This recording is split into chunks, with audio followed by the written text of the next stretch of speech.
தென் மாவட்டங்கள், டெல்டா மாவட்டத்தை தாண்டி இருக்கிற 16 நாடாளுமன்ற தொகுதிக்கு உட்பட்ட 96 சட்டமன்ற தொகுதிகளில் இந்த ஓபிஎஸ், சசிகலா, தினகரனுடைய அந்த ஆதரவு வாக்குகள் என்பது வெற்றி தோல்வியை தீர்மானிக்கும் சக்தியாக இருக்கிறது.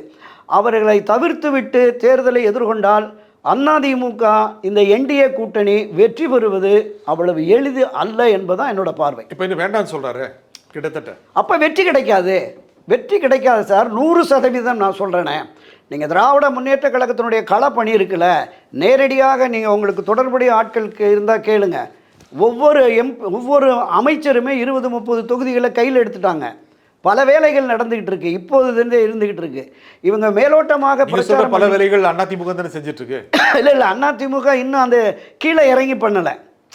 இவர் மேலோட்டமாக இந்த விஷயத்தை பேசிட்டு பிரச்சாரம் திராவிட முன்னேற்ற கழகத்திற்கு எதிரான ஒரு மனநிலை மக்கள்கிட்ட இருக்குங்கிறது உண்மைதான். அதில் எந்த மாற்று கருத்தும் இல்லை. பார்த்துட்டாரு.